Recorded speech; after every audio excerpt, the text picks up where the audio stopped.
Bonjour, aujourd'hui nous allons voir comment faire un diagnostic de panne sur une machine automatisée. Alors cette machine, vous la connaissez, c'est le palettique. On va revoir un petit peu son fonctionnement et puis ensuite on va mettre une panne. Et puis on va essayer de trouver, rien qu'avec un schéma électrique, sans avoir de graph set ou d'autres documentations, comment faire pour trouver la panne. Et puis ensuite la réparer, mais ça c'est beaucoup plus simple. Donc on va déjà regarder le fonctionnement normal. Donc allons-y.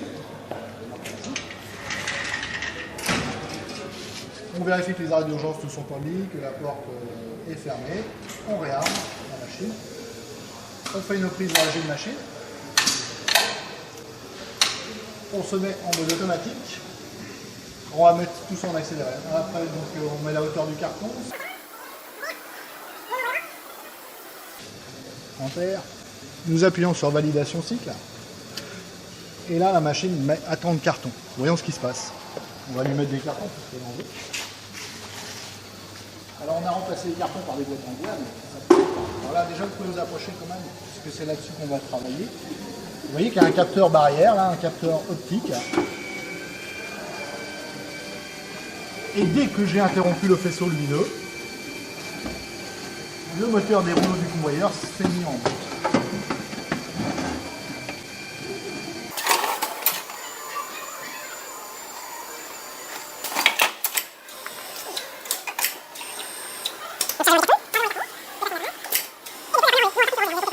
D'accord, donc en fait il s'agit ici d'un palettiseur.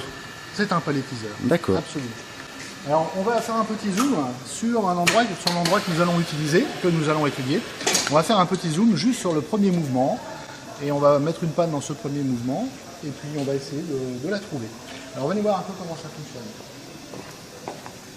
Donc mécaniquement, vous avez des petits rouleaux de convoyeurs qui sont entraînés par un petit moteur électrique. Ce petit moteur électrique est alimenté, donc on verra comment après, et commandé par l'automate. Alors quand je vais, ici vous avez un petit capteur barrière, vous avez un capteur optique. Si j'interromps le faisceau, le capteur va détecter quelque chose, va envoyer cette information à l'automate, et l'automate, en fonction de son programme, va envoyer du courant vers le préactionneur, c'est-à-dire le contacteur du moteur, et le moteur va tourner. Alors ici ça fonctionne parfaitement. Oui. Alors maintenant on va voir qu'est-ce qui se passerait si la machine était en panne. Qu'est-ce qu'on pourrait observer? Il n'y a rien justement. On voit que le mouvement ne s'est pas déclenché, malgré le fait que le faisceau du capteur ait été interrompu. Qu'est-ce qui a pu se passer? Eh bien on va donc échafauder tout un tas d'hypothèses à partir du schéma électrique dans la partie qui suit.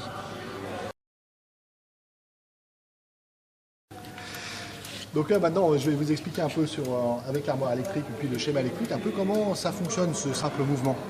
Alors on a dit donc qu'on interceptait un capteur électrique et ce capteur électrique envoie des informations, enfin envoie du 24 volts à l'automate, quelque part ici, on ne sait pas encore où.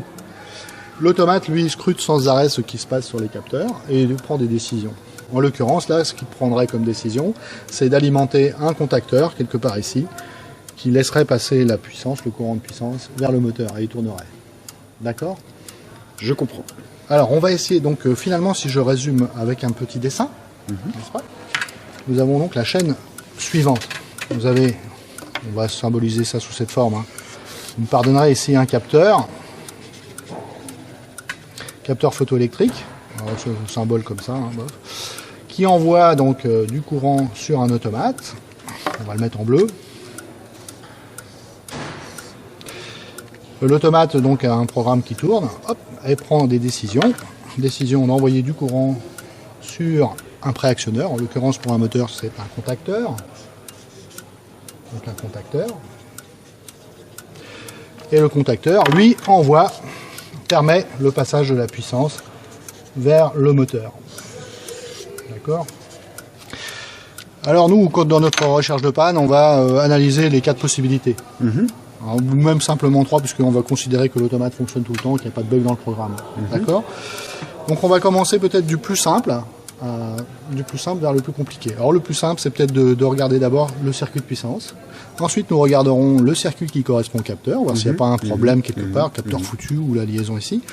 Et puis on terminera par le plus compliqué en tout cas dans cette machine, c'est-à-dire l'analyse du circuit de commande 24 volts qui permet d'alimenter ou non ce contacteur. Ok, Ça vous va? allons-y. Alors, on va essayer donc de commencer par le circuit de puissance. Alors, le circuit de puissance, il va falloir qu'on trouve le symbole d'un moteur. Donc, c'est un rond. Alors, ça, c'est un transformateur. Alors, ici, eh bien, j'ai un rond ici aussi. Alors là, c'est le moteur élévateur, donc c'est le moteur qui lève la pince. Et ici, nous avons moteur convoyeur. Ah bah, bingo, on a trouvé. C'est effectivement ce moteur qui est en panne. Voilà, donc on a trouvé le moteur du convoyeur. Alors, quelles sont les pannes possibles? Tout d'abord, des pannes assez triviales, qui seraient des pannes mécaniques. Le moteur est bloqué, Oui. tout simplement. Oui. C'est-à-dire que si... si le moteur était bloqué, quel serait Eh bien- l'organe qui ferait couper le moteur? Alors, le moteur serait bloqué mécaniquement, on peut imaginer. Hein. Alors, on pourrait observer dans ce cas-là qu'il est bien alimenté en courant 24 volts. Ici, on voit que c'est les 24 volts continus, mais qu'il ne tourne pas. À ce moment-là, on en déduirait que c'est une panne mécanique. D'accord. Supposons maintenant que ce soit une Mais panne. cette panne mécanique n'engendrerait pas une panne électrique? Alors, si, vous avez raison, il se pourrait à ce moment-là que, donc, si le moteur est bloqué, que cela enclenche le relais thermique ici qui est chargé de surveiller le courant qui passe. Vous savez sans doute qu'un moteur, alors les moteurs à courant continu, je ne sais pas si, je pense que oui aussi, que si un moteur est bloqué, en tout cas un moteur asynchrone, eh bien on observerait que le courant à l'intérieur, qui circule à l'intérieur des fils qui l'alimentent, augmenterait de manière exagérée. Donc ça ferait enclencher le relais thermique. Donc on va remonter à la source du courant pour voir toutes les pannes possibles dans son alimentation. Hein, donc on suppose qu'il n'y a pas de panne mécanique, que c'est une panne électrique. Donc on va commencer par ici. Donc là vous avez déjà 2 points, BN1 9 et BN1 10. Là ça correspond au bornier, vous voyez ici, les bornes 1, 10 et 9 du bornier. On pourra s'en servir après quand on fera des tests électriques avec un multimètre. Très bien. Donc ce sont des points qu'on utilisera pour contrôler. Donc on va remonter à la source. Si tout se passe bien, je dois avoir donc du 24 volts à arriver à cet endroit-là. Voilà, alors supposons qu'il n'y ait pas de 24 volts, on va remonter. Alors vous voyez que ici, vous avez un contacteur, c'est le contacteur qui justement est piloté par l'automate, qui sert à alimenter. Évidemment, s'il est ouvert, eh bien le courant ne parviendra pas jusqu'au moteur. Vous êtes d'accord avec moi? Et ça, en plus, c'est facile à contrôler. Donc ça, c'est une première panne possible, je vais la numéroter 1. D'accord. Regardez donc le contacteur KM6, il est ici. On voit que là, il n'est pas alimenté. Hein. J'ai pas mis de panne, mais j'ai pas mis la machine en route, c'est pour ça. Mais si il était alimenté, s'il était alimenté, clac, s'il était enclenché, on verrait cette petite... Son petit témoin serait sur 1. Serait sur 1. D'accord. Voilà. Là, c'est normal qu'il ne soit pas sur 1. Supposons qu'il soit sur 1. Une autre panne possible, vous voyez que si on remonte le flux des électrons, c'est que le fusible F8 soit cassé, soit fondu. Regardez où se trouve le fusible F8. Alors il n'est pas là, il est là. Excusez-moi, je vous ai emmené à un mauvais endroit. Il est ici. D'accord. Alors là aussi, on pourrait le tester directement. Alors on va remonter encore le flux d'électrons pour aller jusqu'à l'alimentation stabilisée. Alors là, vous voyez qu'on traverse aussi un contact de contacteur KM1 qui doit être enclenché pour que le moteur tourne finalement. Alors voyons où est-ce qu'il est. Il est ici. Donc si le moteur tourne, normalement, on observerait ici que ce serait qui serait enclenché, et celui-ci aussi. Donc en fait, on est sur une troisième source de panne. Voilà. Si KM1 n'est pas alimenté, le moteur de convoyeur ne peut pas être alimenté. Absolument. Donc Absolument. on pourrait rajouter ici un petit 3. Un petit 3. Voilà. Alors ici, on pourrait aussi incriminer l'alimentation stabilisée qui est chargée de produire du 24 volts continu. Vous êtes d'accord avec moi? Où se trouve-t-elle cette alimentation stabilisée? Eh bien, la voilà. Vous voyez qu'en entrée, vous avez, je crois, du 380 ou du 400 volts. Et en sortie, elle fabrique du 24 volts continu, plus moins. D'accord. On va dire que c'est une 4e source de panne. Oui. D'accord? C'est pas les plus fréquentes, hein, mais ça peut arriver. Cette alimentation est elle-même alimentée par du 400 volts. On le voit ici, c'est marqué 400 volts. Et par un fusible FU2, qui serait donc une 5e source de panne. Alors lorsque l'on fera des petites démonstrations, eh bien, on testera les pannes une à une, enfin les plus probables vers les moins probables. Okay. On voit déjà que pour trouver les pannes, on pourrait contrôler visuellement la position de chacun de ces contacteurs avec un rayon. Très bien. Nous en avons fini avec le circuit de puissance. Voilà. Donc là, tu m'as mis une panne que je ne connais pas sur le circuit, quelque part sur le circuit de puissance. Alors on va essayer je vais essayer de la trouver. Alors on va peut-être raisonner à partir du schéma électrique. Donc voilà, j'ai toutes les pannes possibles. Alors je vais commencer par regarder celles qui sont les plus faciles à vérifier. Est-ce que KM6 est bien enclenché? Est-ce que KM1 est bien enclenché? C'est des choses que je peux contrôler visuellement. Oui. Je vais pour ça, je ne serai même pas obligé de le faire, mais je vais ouvrir l'armoire électrique parce que pour faire des mesures de tension, si tu m'as fait une panne électrique, je serai obligé de le faire. Alors regardez, quand on ouvre une armoire électrique, il faut être habilité impérativement B1V. Donc si vous n'avez pas passé le test B1V sur Aliled, vous n'aurez pas le droit de le faire. Ensuite, même quand vous êtes habilité, il faut quand même regarder quel risque que vous prenez. Est-ce que cette armoire a un indice de protection électrique 2, ce qui permettrait de s'affranchir de la nécessité de mettre des équipements de sécurité? Bon, on peut quand même les mettre à tout hasard, hein, mais parce qu'on n'est jamais trop prudent. Mais là, on va regarder, est-ce que cette armoire a un indice de protection 2? Est-ce que je peux toucher avec mes doigts un conducteur nu quelque part?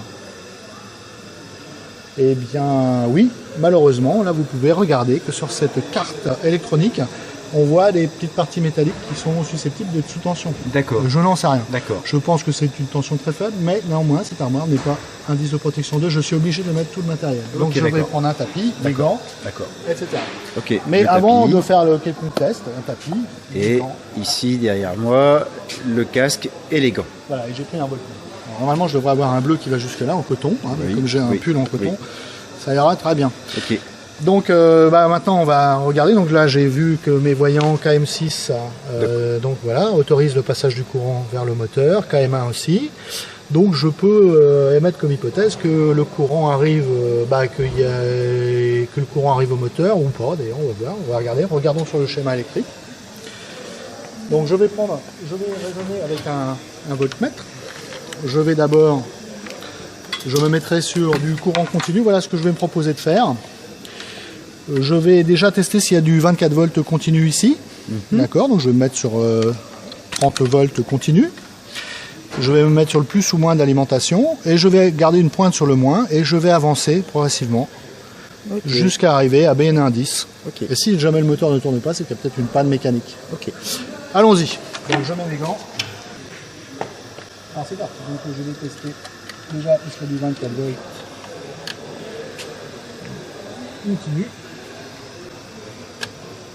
Peut-être dans l'autre sens. Ah voilà.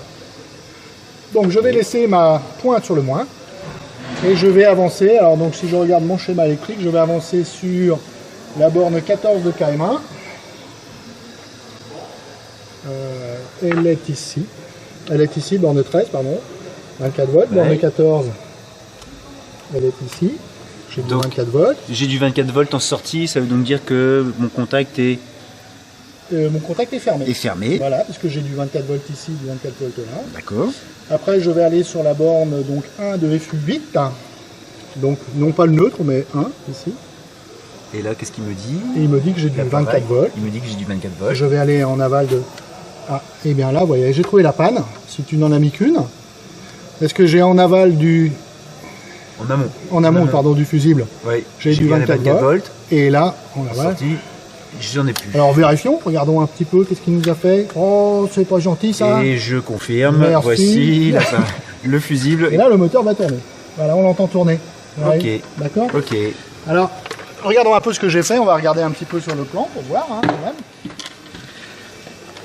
Donc j'ai vérifié que j'avais du 24 volts ici. J'ai descendu ici 24 volts. 24 volts ici, donc là c'est fermé. 24 volts ici en amont, en haut du fusible, c'est fermé. Et là, pas 24 volts, j'en déduis donc que le composant qui est avant est en cause. D'accord. Vous voyez? D'accord. Voilà, ça c'est un exemple. Très Mais bien. il y aurait toutes les autres pannes possibles. Merci. D'accord? Merci. Je vous en prie.